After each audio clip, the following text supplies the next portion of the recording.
Good morning everyone welcome back to मिष्कार दुनिया। तो आज के श्रावण मासेर सेकेंड सोमवार, तो আমরা একটু মন্দিরে যাব বলে রেডি হয়ে নিচ্ছিলাম। মিষ্কাকেও রেডি করে দিয়েছি, ওকেও সাথে করে নিয়ে তো যেতে হবে, আর ওকে তো আর দেখার বাড়িতে কেউ নেই। মিষ্কা, আমি, মিষ্কার দিদি তিনজনে চলে গেলাম টোটো করে সোজা আমাদের মন্দিরে বাবার মাথায় জল ঢালতে। তো শ্রাবণের সোমবার দিন তোমরা সবাই কে কে বাবার মাথায় জল ঢাললে আমাকে কিন্তু অবশ্যই কমেন্টে জানিও।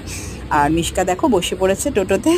আর মিষ্কার দুনিয়া চ্যানেলটাকে তোমরা যারা যারা নতুন দেখছো তারা প্লিজ একটু সাবস্ক্রাইব করে পাশে থেকো, আর ভালো লাগলে অবশ্যই একটা লাইক কমেন্ট করো। দেখো চলে এসেছি মন্দিরে। মন্দিরে এসে বাবার মাথায় জল ঢাললাম, শ্রাবণ মাসের দ্বিতীয় সোমবারটা পালন করলাম মিষ্কাকে নিয়ে। মিষ্কাও প্রণাম করলো বাবাকে। ও তো ঠাকুর দেখলেই এখন নমস্কার করে, ওকে আর বলতে হয় না, দেখলেই ও নিজেই করে। আর মন্দিরটা এত খোলামেলা বলে মন্দিরের এদিক ওদিক শুধু দৌড়োদৌড়ি করছিল, খুব মজা পেয়েছে। আর যখন ফিরছিলাম ও তো মোটেই আসতে চাইছিল না, ও মানে ওকে টেনে টেনে নিয়ে বাড়ি আসতে হলো, একদমই আসতে চাইছিল না। ওখানে এতটাই মজা করেছি। তো সবাই ভালো থেকো, সবাইকে টাটা, আবার দেখা হবে অন্য কোনো ভিডিও।